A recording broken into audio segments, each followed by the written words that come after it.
Welcome to the Creative Plane Podcast Network. Join us as we review our favorite RPGs, collectible card games, MMOs, video games, PC games, and bring up interesting topics and things that we'd like to share with everyone. Sit back and enjoy the show.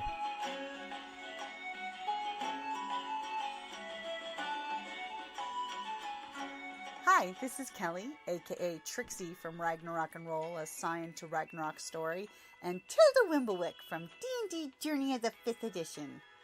First off, I would just like to say thank you to everyone for listening to our varied adventures, as well as for rating us on iTunes and rpgpodcast.com. If you haven't rated us yet, we would greatly appreciate it if you could. And if you're looking for more ways to support our efforts, we are now on Patreon, a great site where you can help us continue making more podcasts, as well as some special surprises for our patrons.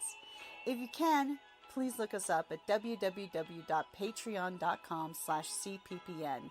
Every little bit helps. And again, thank you for listening.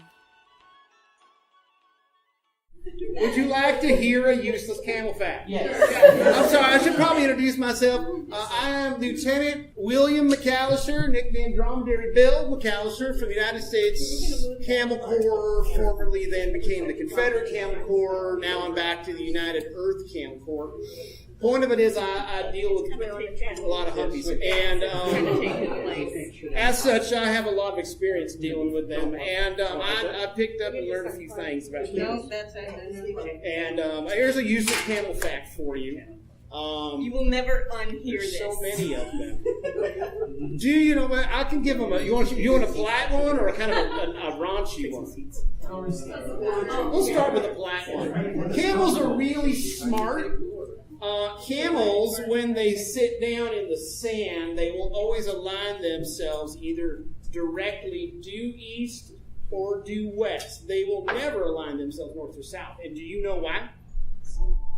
Exactly. What about the sun there? Ding! You get a point. Oh, wait, let me get my camel ding on. Thank you. You can ring that bell. Why with the sun? Because the sun, if they're east to west, if they're north-south, the sun's going to hit one of them big woolly flanks, and this is going to bake them all day long. By sitting this way, you got a leaner profile, cuts down on the sunlight, keeps them cool. Smart. That's camel. Uses camel fact number 17. Well, those of you are all here now, so I'm going to turn things over to the captain. Ladies and gentlemen, Captain Lord Tristan, and he will introduce the rest of the family. Good afternoon, ladies and gentlemen, and welcome to creating a steampunk persona with the Atlantean Foundation. And this has been a panel that we actually had never really thought about putting on a panel like this, but we've been approached by a lot of folks over the years, and ask us about the characters that we create and the performances that we bring to folks. And we figured, why not just share some of the techniques that we go through, especially when we have new members join that help create the characters that we bring to life for you. And, I know there have been panels like this, over the years. And, many people have said, some have been helpful, some haven't. We're not trying to do any of those folks, just our personal approach to it. Now, is there anyone out there that has started to create their own persona yet? You've got sort of a work in progress on it, and you're looking for just the next level to go to that. Very good. And then there's some other folks, I'm assuming, that probably, maybe have a name or a concept and would like to build on that. Is there some there? And how many of you here stumbled in here by accident thinking it was a buffet? All right. That's kind of what I figured, half the crowd. So, but basically, the way that we go about character creation, and what I'm going to do is give you a few insights into some of the steps that you can take. It's not a formal process. It really is almost a raw, etheric process to where you go where you want to go. There's no right or wrong way to create the persona that you want to create. And I'm going to allow you to chat with some of the other members of the Atlantean Foundation, and they're going to give you a little bit of insight into their characters. But first, I'd like to start by asking you a few questions. Sir, where did you go to high school? Escondido High School. So you knew that right off the bat. How about you? Where did you go to college? Did you go to college? I didn't go to college. Where did School of Hard Knocks in? Where did you go to high school? Rincon, in Tucson, Arizona. Rincon. Where were you born? Either one of you. Oh, San Diego. San Diego. Oh,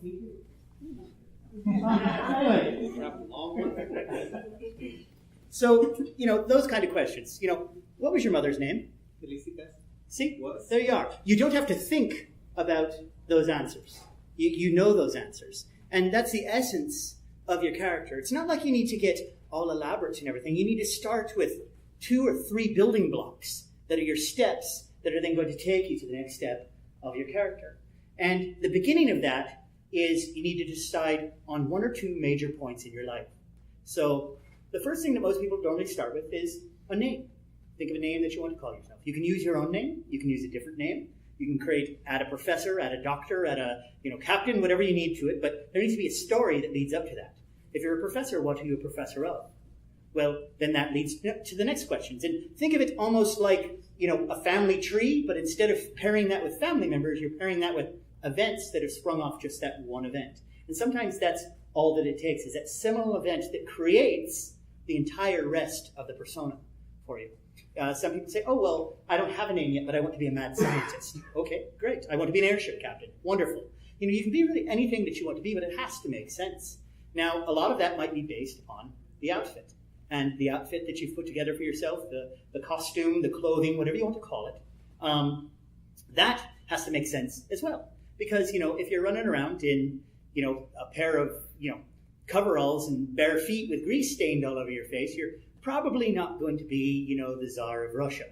And it also has to make sense as well. Because, with steampunk, we get a lot more creativity than with typical reenactment. And that's really where most of us came to steampunk from. We came from reenactment into steampunk. And when we first got involved in steampunk, we didn't know anything about it other than, hey, it looks like fun. We'd seen a few movies. We, talked to a few folks about it. But we figured, boy, we better be prepared. So we need props. We need clothing. We need to have our personas together. We need to just jump in. We need tents and we need everything. So, and we had most of this stuff from our other reenacting things, but we had to make steampunk appropriate type things.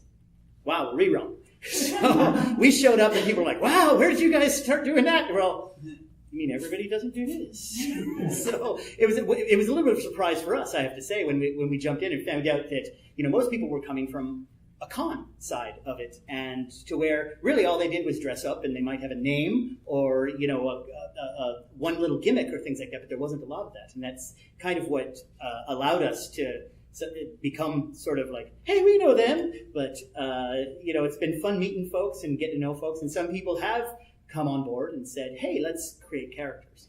But going back to that first initial seminal event, as I said, the one that's going to kind of be the platform that sets your whole character off, that's entirely up to you. But a few things that I'll recommend. One, determine what time you want to be in. Because steampunk has time travel, and not everyone is going to be a time traveler. You don't have to be a time traveler. You don't have to be a time-traveling airship captain, ambassador of Luxembourg. Don't try to overdo it as well. Keep it simple to begin with. Come up with a single concept. But timing is important because even though it's we approach our steampunk with a heavy dash of Victorian and a smattering of steampunk. Other people like to come at it from the other direction. They want all the sci-fi and everything and the wings and the jetpacks, and we have no problem with that whatsoever. But we just have ours. So we've actually interspersed actual Victorian history in with most of what we do. But are any of you familiar with a role-playing game out there called Deadlands? Deadlands is a wonderful example of what I like to use. And basically, what that happens in that game is Earth history is normal all the way up into the Battle of Gettysburg. And then a major earth-changing event happens on that day, which completely changes everything, and then history goes sideways.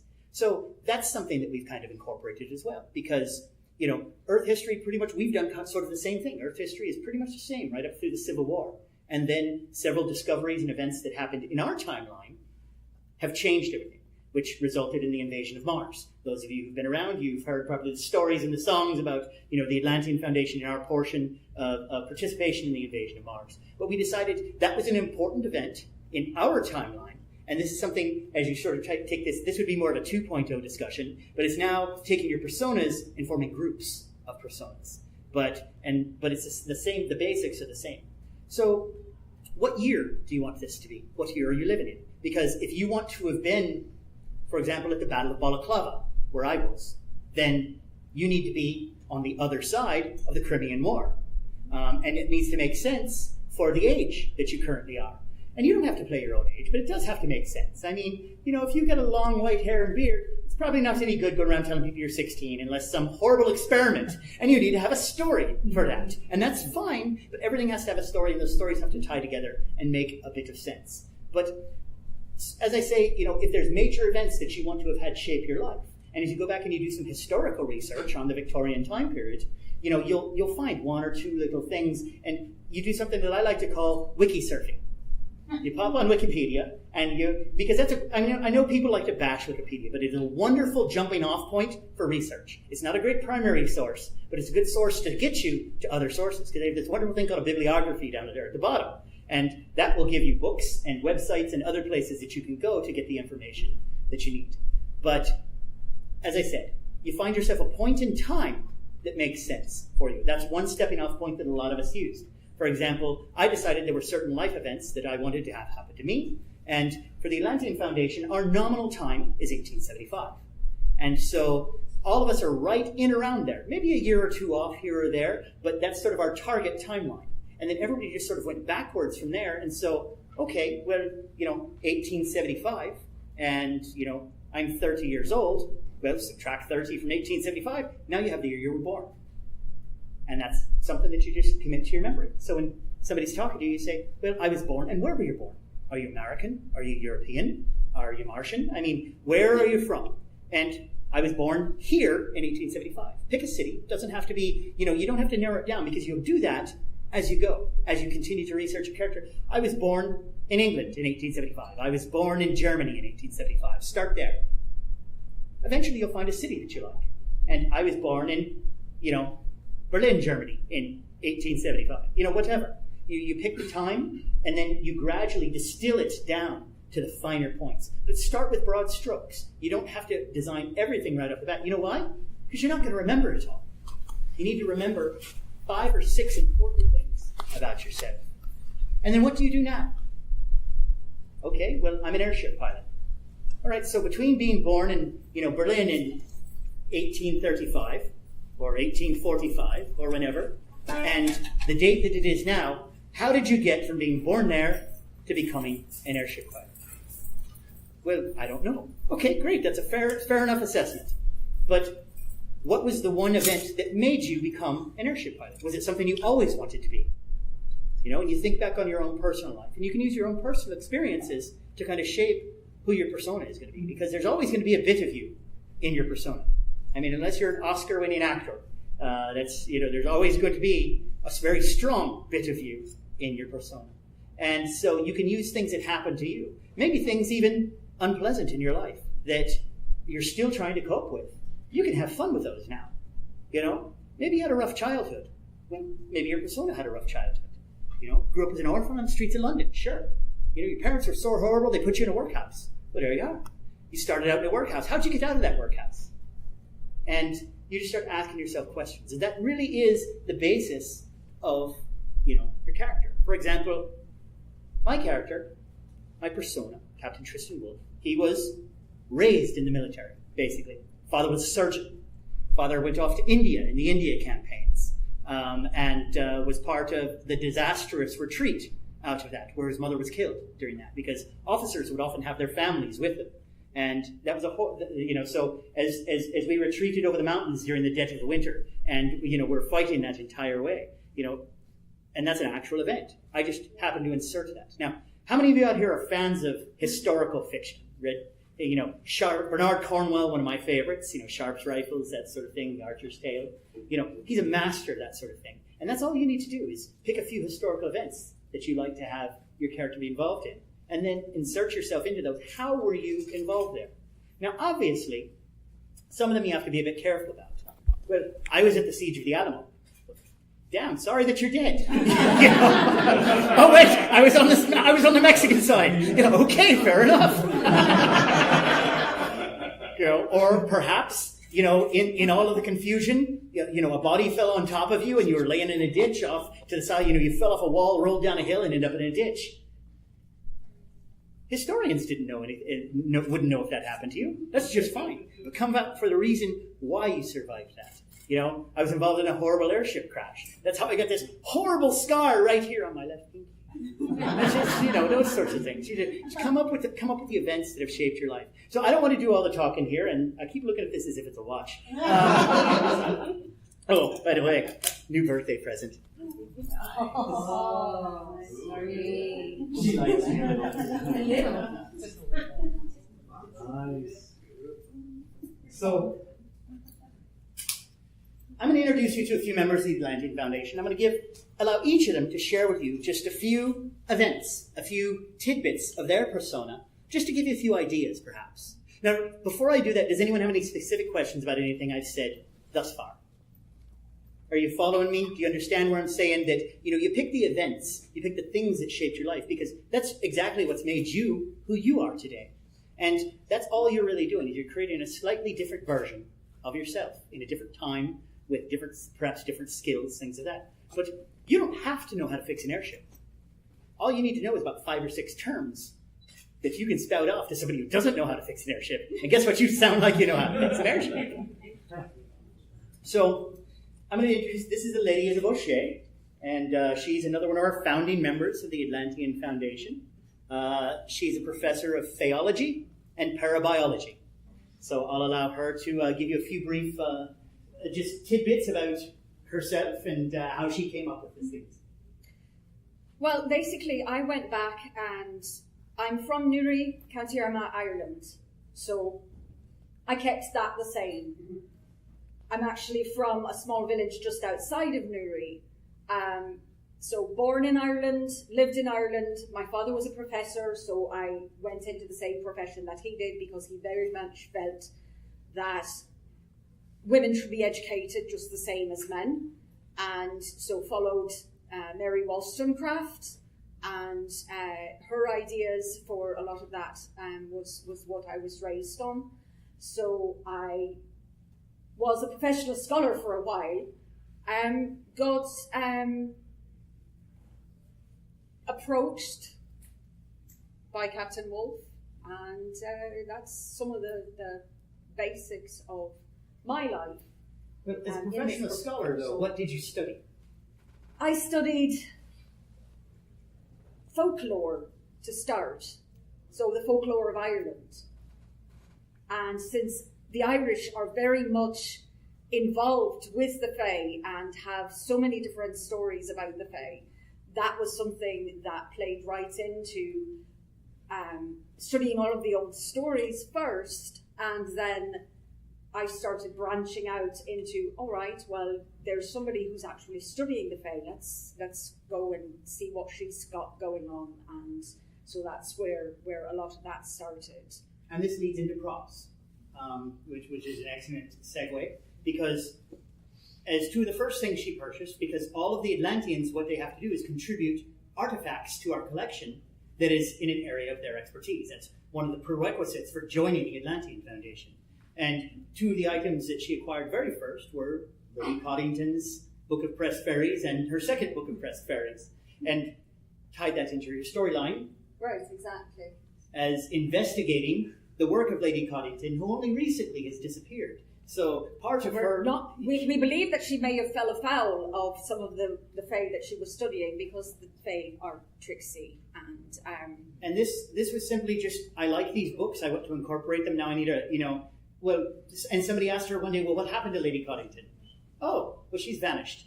And sometimes your character can morph just like that. And now, how many of you have been to our Atlantean suite or to the Atlantean displays and heard the spiel that we do for you, give you the tour of all the exhibits? And a few of you? Okay, well, we don't have the full display out this time, but if some of you would like a tour, just let us know, and we'd be happy to give you the tour of the displays that we do have out. A lot of that started with us at the very last minute for one of the first events we did, putting a whole bunch of things together and then just setting them out. And we didn't really think people would have as many questions as they did. But they had a lot of questions. And so we started making up stories. There is Atlantean canon that started with me there drinking whiskey going, well, that's this frog, you see? And it came out and And so there's like I said, there's Atlantean canon that newer members, they have no idea that we didn't sit around writing this stuff for hours. It was basically me going, yeah, I'm just going to make up something about that for you. And some of those stories have even changed over the time. And that's fine to do that with your character as well. Because, if obviously we're going to change major things, that's going to be, noticeable to other folks. But you come up with a reason why. I don't know, maybe you have a doppelganger or something. Something. But let's, Squeak? Absolutely. This is Flight Officer Squeak. She First pilots... flight. Yes, First Flight Officer Squeak, who pilots the Osprey. The Osprey is our airship. And yeah, it's a bit of a madcap adventure, as I'm sorry. Make it a brief madcap adventure. Well, to say the least, we don't actually know where I was born. I was born somewhere on a train from about New York to about Mississippi. It all gets a bit wishy-washy. My father was actually a retired ballooners officer from the U.S. Balloon Corps. Yes, like hot air balloon. And a bit of a tinkerer, understandably, because technology was not that good, so... How did you become a pilot? I became a pilot because of him, actually, because of my dad. My dad and my mom, when my dad retired, my dad didn't want to stop flying. So he just kept flying, and when I was born, oh look, all three of us are flying. You're small, fit in that. Go twist that knob. Okay. Here, I need to go. So you sort of learned by accident. Yeah, pretty much. I need to go do something in the back, hold the controls. Okay! And that's a lot how I learned how to fly, and why it's not necessarily a comfortable experience. Yes, actually, my dad was the one who invented the Foxbat prototype. The Foxbat prototype is a somewhat jet-powered hang glider, almost type Designed thing. for boarding actions between airships. Yes. My mom and my dad used it for stunt actions. They went around the country doing stunt shows with them. And then when we went to Mars, the government basically put out an ad in a newspaper, all pilots please apply. Nobody applied but me. That's probably because the last 12 of them that tried to test fly the new Foxbat were killed. Well, I can't help user error. All right. So, anyways, so her piloting skills acquired by accident, not formally trained. You can have all sorts of different things, however you'd like. Your stories can be happy, they can be tragic. Lord and Lady Sterling, would the two of you care to speak a little bit for a few moments about who you are and how you came about joining the Atlantean Foundation?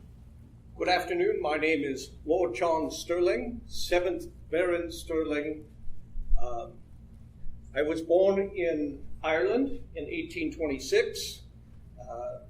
My father, Robert James Sterling, was the 4th Baron Sterling. I was homeschooled in the Low Essex Castle in Donegal, Ireland. I was educated privately by tutors to Cambridge University, did a short stint in Her Majesty's Navy, but however, because of my rather strong opinion and rather vocal, often very vocal opinion of my home country of Ireland, well, I was told with no uncertain doubt that I had no real future with the senior service. So the Navy politely asked me to... I would kick you out. Yes, they gave me the boot, as it were. Well, you got put on half pay. Sorry? Half pay, wasn't it, Lord Sterling? Oh, no, they... Right out the door. Not even half pay. It was half Now- pay, and then they took half of that away. Now, because I was the second son, I have an older brother, Thomas Roy Sterling. When my father passed, he became the 5th Baron Sterling. He had a son, Liam. I was not in the succession. I decided to make my fortune in the colonies. shortly after graduation from Cambridge, I was in London and walking on the street and happened upon a gentleman being accosted by ruffians. Well, I thought this was most inappropriate. I took my walking stick and deftly applied it to the ruffians, chasing them off. Well, this gentleman was most grateful for my assistance. Turned out he was James Buchanan, the U.S. ambassador to England at the time, later became President Buchanan. So when I came to America, he offered me a position. He promised that he would show his gratitude one day, and he did. He offered me a position with the United States Marshals Service, and I became a U.S. Marshal. An Irishman under the British Crown, serving as a U.S. Marshal. And it was during that time as a U.S. Marshal that I met the love of my life. Emma Did Payne. you know about this? Emma Payne Sterling. I am Emma Rose Payne, originally, and I was born in Brooklyn. My father, William, is a harbor pilot, so he goes out and he helps guide the ships into New York Harbor. So he used to take me out on the ships with him and taught me how to sail, taught me about all the different ships. I fell in love with the ocean. And one day, I swear to you, I saw a mermaid, which got me very interested in what was out there. And then, let's see. Oh, yes. I married my ex-husband, my late husband, yes. He was a Marine sergeant. So, me being at the docks quite a bit, meet quite a few sailors, and we got married, and it was going all swimmingly for a while, and then he started acting strangely, spending a lot of time away, and so I got curious and started following him, and I found out he was, well, spending time with some gentlemen who were from the South and were very much believers in secession. And then, well, the Civil War started. And so he left, and I followed him, and I gathered evidence that he was a Southern sympathizer and spy. And just as I was about to round on him and tell him that this was not well at all, I was, well, grabbed by a Pinkerton agent by the name of Kate Warren, who was Alan Pinkerton's only female agent at that time. She told me to, well, shut my trap, and but was very impressed with the evidence I collected. So, based on that evidence and what she had collected, he was court-martialed and executed as a Southern spy. That's very sad. Well, you know, he was a rotten bastard. Yeah, she does. It's almost like she's smiling there. You have to wonder. Poor fella. So, but then after that, I think Kate hanging offered was me a actually a job. quick way out for him now. But then after that, Kate offered me a job with her new women's division of the Pinkerton agencies. So I helped spy for the North during the Civil War. And then about a year later, I got assigned as partner to a U.S. Marshal. And the rest, as they say, is... Well, wait a minute. My question then is, how is a U.S. Marshal and a Pinkerton, did you get a Lord and Lady in front of your name? Well, unfortunately, during the war between the states, my father passed. I wasn't aware of it. The mail did not catch up to me for quite some time.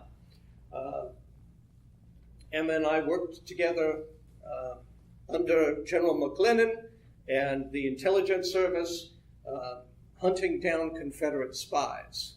Because I'd become quite good at it. The war ended.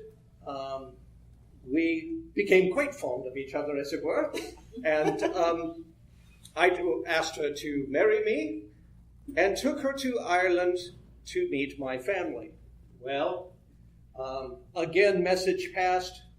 Turned out that my brother had passed from a heart attack, making his 16-year-old son, Liam, the 6th Baron Sterling.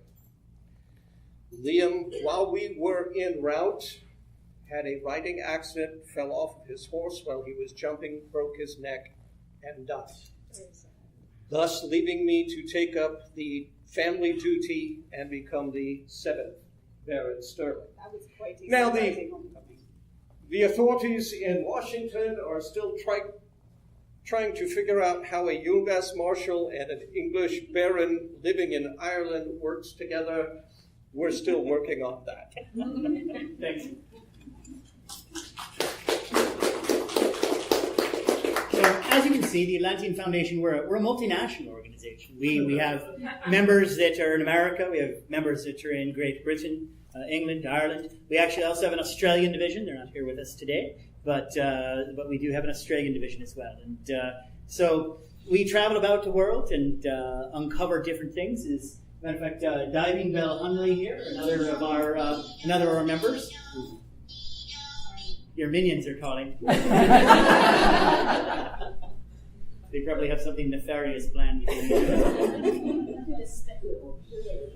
Would you care to give them some brief insights into who you are? I will and, briefly, You yes. seem to be captured I am. your own contraption when you're retired, something like that. So I'm Davin Bell Hunley, and my daddy was the inventor, actually, of the Hunley, the first submersible, back during the Civil War. And, well, unfortunately, he did die. It went down and never came back up. But I learned a lot from that, and he used to always let me help him work on things, so I kind of had an idea of how to redesign the whole thing. And I came up with a Davin Bell, so it actually works with our submarine that we have. Oh, yeah, we have a submarine. Oh, yeah. Yes, They have a True submarine. story. that said that. So for really deep down exploration, I have a Davin Bell that's connected, and I Nobody go goes up. down like Davin Bell. It goes down deep. I've heard that rumor. And so there I have gained quite a few artifacts that I've found from way down under the ocean and the mysterious depths. Which, Yes. by the way, one of the stated goals of the Atlantean Foundation is finding the lost city of Atlantis. And We've been looking. And those That's are things. underwater. Those are things that you can incorporate into your own personas as well. Now, we don't want to just spend the whole time telling you about ourselves, but we do hope that just some of the things that we've told you and some of the twists and turns in people's lives, much as we have those in our own everyday lives. I'm sure many of you look back upon your life and you kind of sometimes wonder, how the hell did I get where I am right now? I mean, you think about things that you wanted to do when you were younger and you had all these plans and everything, and then plans change. And you can apply those same types of things to your persona. But, hopefully your persona is somebody who you want to be. Because sometimes people end up in places in their lives where they're not particularly happy for a while, and this is an escape for many folks. So don't feel that you have to create, horrible events where your parents died and things like that in your persona. I mean, your parents could be alive and well and living in Droitwich. It's fine. And, sorry, I'm delving into Blackadder now, aren't I? Your mother's not dead. She's alive and well, living in Droitwich, shacked up with your Uncle Henry. I only told you that to soften the blow. But anyway, and take inspiration from anywhere. Feel free to steal blatantly. And that's the beautiful thing about the steampunk hobby and we've done a bit of that. There's certain films that are required viewing in the Atlantean Foundation. Some of you might have guessed Stargate is one of them. The Mummy is another one. And we borrowed heavily from all of that sort of adventure-y, pulp fiction type of stuff out there. And, you could borrow from the science fiction portion, the Journey to the Center of the Earth, which we actually have a member who's related to the fellow who made the Journey to the Center of the Earth. And this is only about half of our membership right here now. They were talking about how, they have a submersible. Well, we have an inventor who actually invented that submersible, and he invented many wonderful things that he just couldn't build because, Including our time machine. but they were looking at through some of his drawings one day, and they said, "What's that?" And he says, "Oh, it's a submersible. You've built a submersible? Oh no, it would be far too expensive to build." And but I could build it, and but when you go from being a U.S. Marshal to a Baron, you get a bit of a pay raise, and That's when I just looked at it and I said, "Darling, buy me this." And of course I did. And he says, all right, Wonka, how much? All right, Whitney, how much for the submersible? It'd probably be about, £1 to £2 million. And he said, will you take a check? And so, little things like that to tie your persona into other people's persona. And that's half of the fun, is once you have the basics of your own persona, you can create the relationships. Because this is what really life is about and what your stories are about. Because if I were to ask any one of you, and just think about it right now, what are some of your favorite moments in life? What are some of your favorite stories? What are the ones that when you think of, they make you laugh? They most likely involve your friends, or people that were your friends, or weren't your friends at the time but are now. And that's really what ties everything together. And the fact that we all know each other's stories. And we don't know all of them. We know bits and pieces, but we learn a little bit about each other each time we do a talk, or each time we hear each other speaking to other people about who we are. And it just becomes natural at that point, I was born in Cork, Ireland. It's, very plain and simple. If you ask me where were you born, I was born in Cork, Ireland. My father was a soldier. He was a surgeon in the army. I know these things about me because they're things that happen to me, and you need to come up with these details. And that's why I say start small. Start with 3, 4, half a dozen, the key similar moments of your life that and then improvise the rest. And then if you decide that's not fitting, well, change it. There's nothing set in stone here. No one's going to hold you to that for the most part, unless, you have an adoring fan of people that follow your fan fiction or something, and then they might get a little upset, because those folks are vicious. Just saying. It's those types of things that allow you to create your own persona. But remember the key points, the key things that make you who you are, the time in your life. You are how old you are in reality. There's nothing that's going to change that unless science advances very rapidly over the next few years. You are how old you are. Or you lie like I do. And go within 5 years either direction. It can be within 10 years. Plausible. As long as you have a reason for how old you are. But in your reality, in the reality of you, who you are in this world, you are how old you are. So there's nothing that's going to change that. You've been where you've been. You grew up where you grew up. Now, and also think about some realistic things. For example, if you want to play a character who's German, you should work on cultivating a passable German accent. Because if you walk around just talking in your ordinary American accent and, you say, I'm from Germany, well, you certainly sound funny, for being from Germany. And it doesn't have to be a good German accent. Just work on it a bit. And it doesn't have to be perfect from the start, but don't be embarrassed about it, And if somebody says, well, your accent doesn't sound German, it's just, well, it's been colored by my many travels. Great Johnny Depp. It's true, though. It has. And, but think about that as well. So, if you're not comfortable trying to affect an accent, don't play a foreign character. Come up with, a reason. Now, if you want to have spent time in a country, absolutely. And there's, many of us who were born in one place but have spent time in many other places. And, not all of us just up and joined the Atlantean Foundation. The Atlantean Foundation has a staggered membership. The Atlantean Foundation begun when, I, as part of my military career, led an expedition to Egypt. And we encountered the city of Hamunaptra. Some of you are probably already familiar with this story. So you can tell where I've borrowed a bit of mine. That expedition ended horribly and in failure. And when I came back home, Horse Guards offered me the opportunity to retire. Yes. Basically, you can retire or you can be court-martialed. And the only reason I was allowed to retire and not be court-martialed is because I come from a landed family. And, if I was just any, old simple soldier, I would have probably been flogged and court-martialed.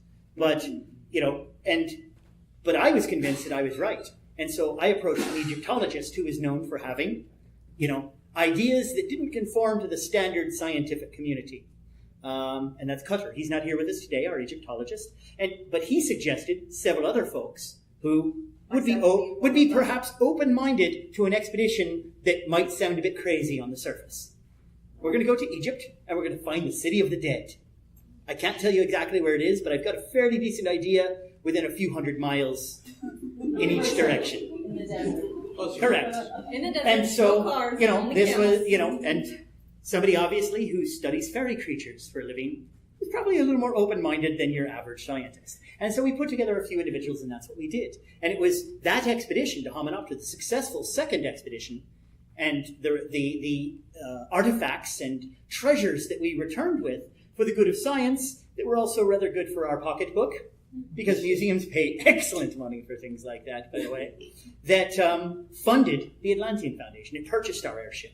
It purchased our headquarters and, those sorts of things, and allowed us to then supply ourselves and prepare ourselves for future adventures. And those are the types of little things where, that is how she and I met. That is how, our professor of Egyptology met. And then, other adventures, people that, when we had the grand opening, when we had our first display of these artifacts, many people came to that because people were curious and wanted to see these things. And that's when people said, what is it your organization does and how can I be part of it? And there are some folks, for example, Lady Sid, she does like to accompany us on some of our adventures, but she also likes to be very comfortable. Her husband has done a wonderful job of earning obscene amounts of money, and but in order to be, she's very enamored of our stories, very enamored of our parties, and very enamored of going on adventures that don't require her walking too far from the airship. And so we're trying to fly it. Correct. Sorry. And but not everyone has to be a swashbuckling air pirate or anything. You can be something very simple. And basically, it's what do? I write checks. A lot of Florida Lady Sterling, I give them their funds. Correct. And so, those are the various people that have brought their own personal take on, things that we do. We have a librarian, our who's also how many different sciences are you?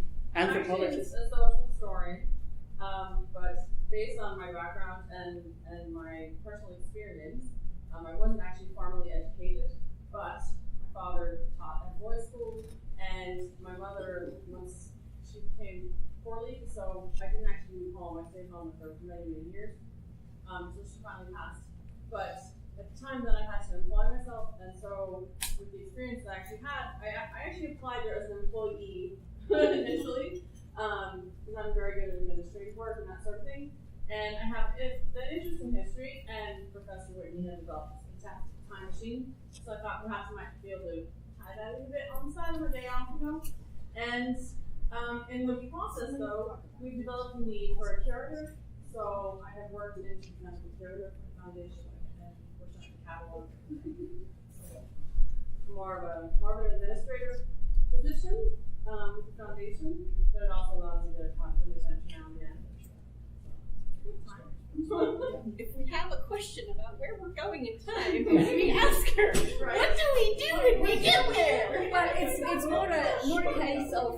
more a case of we consult Mairead when we want to make sure that we're going to fit in with the locals once we get there, which we do quite a bit of. Right. And we don't want to go in our modern clothes.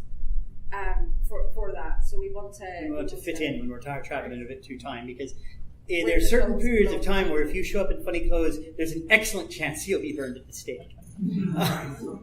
Now, as you notice, we talk about each other a lot. We know each other's stories because we participate in each other's stories, but also because we've helped each other design our stories. Be open to outside influence as well. I mean, some people's ideas are complete and total shite. I get it. You don't want to use those. But other folks, they might have some great contributions to where you're going.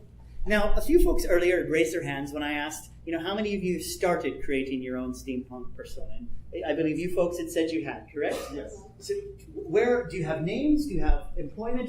Who are you? Stand up. Stand up, please. I don't mean to put you on the spot. No. Totally on the spot. Basically, my persona is Agent James Henry Holliday. I'm a distant cousin of Doc Holliday, and I actually. Now, are you a doctor? Unfortunately, no.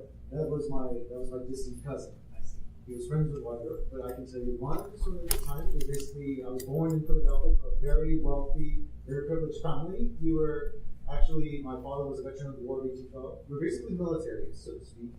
And later, my father decided to admit me to West Point. So I was in the class of 1844, along with my brother, and we fought in the Mexican War, and later I was employed in the government as the first officer at the time.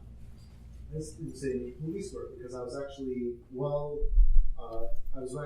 qualified because I had the skills of a scout. I was actually very good with a little disguise and understanding the terrain of the land. And then later, right at the time before the Civil War, I was approached by a certain Alan Pinkerton. And he asked me to join as a Pinkerton because there were certain secession movements going on. Well, now, do you mind if I interject? So, wonderful. So, you two now have just discovered, hey, we both worked in the Pinkerton. So, you say, oh, well, where did you work? Or did we meet perhaps? I just wore a lot of disguises, that sort of thing. I mean, this allows for fun conversations with folks because when multiple people have personas created and you know about the events of your life and suddenly you find someone else who is there at another event of your life. Well, where were you? Did we meet? I remember you now. You know, it allows for some really fun moments that you can create where it's more than just, you know, I come to a convention, I dress funny, I listen to a few people talk, I drink some, and then I go home. So now, would you be open to a suggestion? Now, and I realize this might have been just because we were talking about this is a persona workshop. But unless you are in a persona workshop or in a creation process, never refer to it as my persona. You step into it, and it is I. And I know that feels weird when you first start it. Actors have to really work very hard at that to get themselves into the I. And, you know, some people refer to it as their character process, you know, their breathing process, method acting, however you want to call it. But when you put on those clothes, you are, your name again? Agent James Holiday. You are Agent James Holiday. So when somebody asks, who are you? You don't say my persona is, you say, Agent James Holiday, a pleasure to meet you. And, you know, and that way, you've taken the first step into becoming yourself. Now, you have an excellent grasp of the events of your life. Very impressive. Much more so than most of the folks that we talk to, because what kind of prompted this workshop was a lot of people we'll get into a conversation with, and about 3 sentences in, I'm just a steampunk time traveler. You know, because they've reached the end of what they know, and they're kind of afraid to just make something up on the spot. But again, it's not an indelible ink. We're not freezing that in carbonite for you, all right? You can change that if you decide you don't like it later. Feel free to create on the spot. That is one of the hardest things for many people when creating their character because they think it's like a Dungeons & Dragons campaign. Once I put it on the sheet, I'm stuck with it. No, it's not. Your character sheet is here, and the only person that it really matters to is yourself. So you've got an excellent grasp of some of the events that have shaped your life. Now, you went to West Point, correct? Yes. How'd you feel about that? Well, it was a really great honor for me as my family is actually abolitionists. Of course, it was a great honor. Did you enjoy it? As much as a soldier, at first I was a little reluctant, but I made friends with a certain Ulysses S. Grant, who later I will be serving in the Civil War under. That being a soldier and a gentleman, that's where I suddenly became a gentleman out of West Point. Now, did you know that until I asked you that question? Or are you just pretty good at coming up with things off the cuff? Oh, no. So you knew that before I asked you that question? Yes. Excellent. Because that's the next step, is once you have the things that happened to you, how did you feel about those? Did they make you happy? Did they make you sad? Because, okay, I went to West Point. Well, wonderful. Congratulations. What a great honor. Well, actually, my father made me go. I hated every moment of it. You know, it could be that. It could, you know, but those are the things that are going to take your character to the next level of depth. And eventually, you'll be able to talk with someone about your persona as easily as you're able to talk with them about you, who you are in your ordinary 9-to-5 workday, everyday, you know, thing. Because when they ask you things, not only will you be able to respond with, you know, what you've done, but how you felt about that. And you can bring some emotion to your character, which is what brings depth, which is what brings believability. Because simply rattling off a succession of names and dates and places you've been, you know, what's that? What about the young lady? I'm going to get to her in just a moment. I'm just dwelling on that now. Save the best for last. He's on a roll. So, no, I was not ignoring her at all. But I wanted to deal with a few of the things that he has said. And now, of course, I'd like to know a bit about you. Okay, so I'm Annabelle Lee Howard, and my profession is that I'm a scientist. I dabble in biology, chemistry, a little bit of botany at one point in time, and I'm also an occultist. That's my night job. As one does. Yeah, so how do you feel about Mr. Darwin's new theory? Absolutely brilliant, totally plausible. The empirical evidence is there. Have you run into Mrs. Blutsky? I'm afraid I have not. Probably just as well. And so now you've got a very good grasp of who you are as well. Now, I'm trying to pursue medical studies, and there's so much more to me than being just a scientist. I'm also an avid reader of Victorian and post-Victorian literature, hence my names. Excellent. Very nice. Actually, that's when, around the 1850s, that's when I met her and I grew fond of her. So now, what time period are you in your timeline? We're basically from around the 1840s till 1911. But do you just travel back and forth through time, or is there what time is it right now for you? What year is this that we're living in today? Well, right now we are in 1865, July 1865. So, again, are you open to just a suggestion? Yes. So, and I'm not sure if you were tying this a little bit in with, your actual self and tying it in, but you said you read Victorian and post-Victorian literature, but there is no post-Victorian literature yet because we're in the 1860s. We're still in the Victorian period. And, even Victorian literature at that time, I enjoy modern literature. Penny novels. Of course. So, no, but both of you, very wonderful. And thank you very much for standing up and sharing this. Like I said, if you'd like to come by and tell us some more about your characters a bit later, about your personas, we'd love to have you to the Atlantean Suite and share a drink with us and show you some of the artifacts. And this extends to anyone in here. The Atlantean Suite is not going to be open as much as it has been in years past, but we're in room 2208, which is, if you know where the con suite is, it's the room directly above that. So you just go up to the second floor, and we're right on that corner there above the con suite. There's a big Atlantean symbol mirror, and those of you who have seen the Atlantean symbol right there, which is also the symbol for Earth, because we believe that the city of Atlantis actually was an alien civilization, because on Mars we found an amazing piece of stone on Mars. It was the red Martian rock. Now, how many of you have heard of the Rosetta Stone? An amazing find of science, correct, allowed for the translation of many languages. Well, there was an exact copy of the Rosetta Stone on Mars, or at least a fragment of it, but with one extra language in it. And this was a symbol that appeared repeatedly in that language. And from what we were able to decipher, this was the symbol for that civilization's home on our planet. And so we found this symbol intermixed with Egyptian hieroglyphs in the city of Hamunaptra. And so that is what sparked our journey to find the seat of this alien civilization on our planet, which so far we've been unsuccessful in locating, but we're confident that one day we will. In the meantime, we've had many other wonderful adventures, and we'd be happy to tell you about those at some other time. But right now, it's more about you folks. Now, Lord Sterling, you said you had something that you can add a few other stepping off points. Indeed. Stay. No. That wasn't me. I'm going to step out of Lord Sterling for just a minute. My real first name is Michael. I'm retired from one of the major law enforcement agencies here in Southern California. That's the television way of describing that. I can't tell you who it was. How did I come up with Lord Sterling? I went for the first time to a Civil War event out in Simi Valley. I was dressed in Victorian proper. Tailcoat, top hat, as I will be dressed on Sunday. people thought I was part of the reenactment, having been a Renaissance Fair reenactor for years and years and years and years. Somebody walked up to me and basically said, thank you so much. I will be very brief. Asked me, who are you?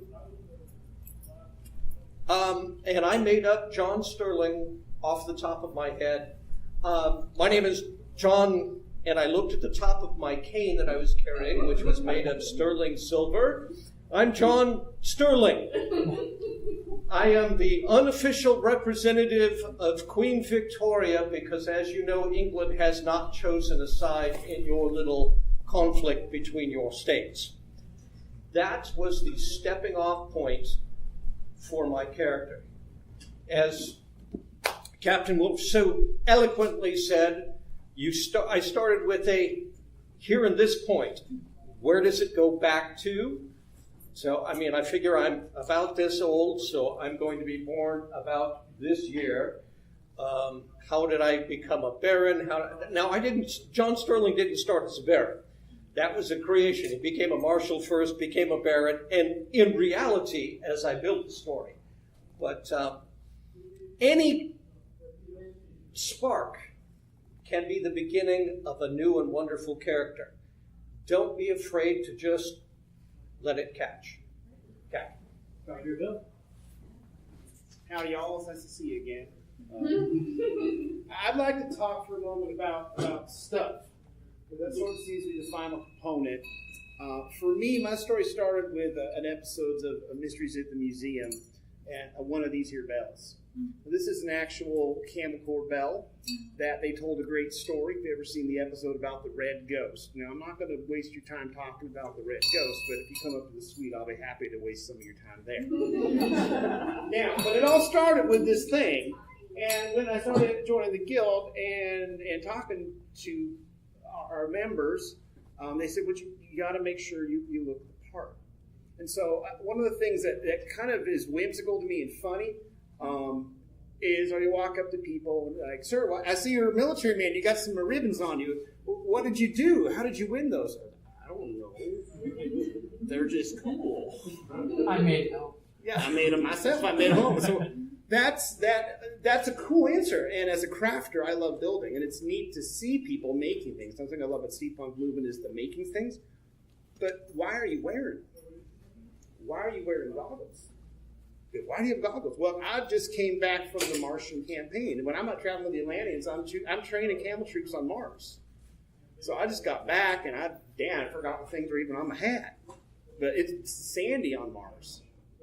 That's why them camels have such big eyes. And, Bill brings up a great point, is that, a lot of us come at this from a reenactor or a theatrical background, but not everybody is in steampunk. And there are a lot of brilliant makers that are here, brilliant storytellers. And if you're a maker, then perhaps it's some of your props and items that are the stepping off point. Because those will need stories as well. As a matter of fact, they're... For me as a maker, I take it out on my daughter. I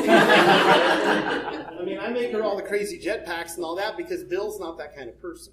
And her entire persona basically came out of, she says, I want a giant Pokeball that smoke comes out of. And he's like, all right, I'll build that. Well, why do you have... And then, so she ended up with, all of these interesting inventions and things that were made for her, and her character her persona morphed out of that. So, she's Katie Dang, the president of Dang Industries. And, her parents, both inventors as well, sadly killed in a horrible lab accident.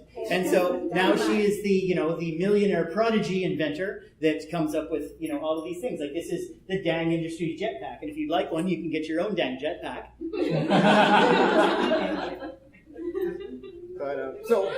But for instance, every choice you're making about something you wear, thank you, should be something you should consider.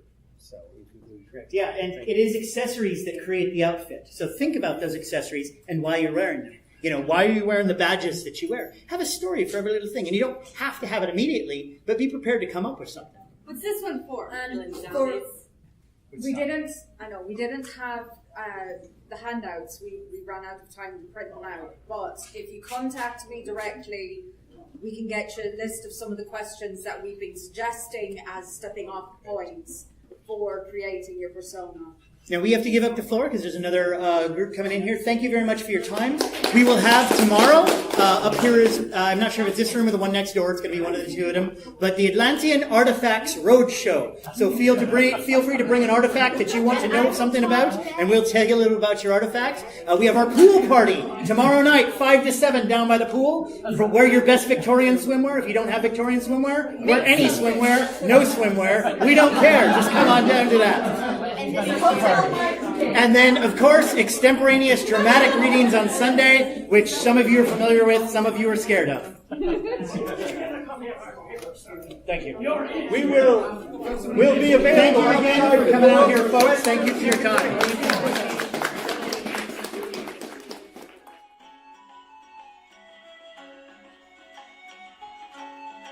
Thank you for listening to the Creative Play and Podcast Network. And feel free to enjoy our other shows, such as D&D Journey of the 5th Edition, and Scion Ragnarok and Roll, a Scion hero to Ragnarok story. Thank you for listening.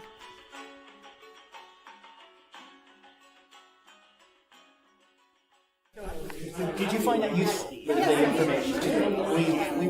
We didn't want to get too in-depth. We wanted to keep it sort of light, a sort of one-on-one type thing, but we wanted to hit on some of the major things. Thank you so much for coming. Did you find it useful?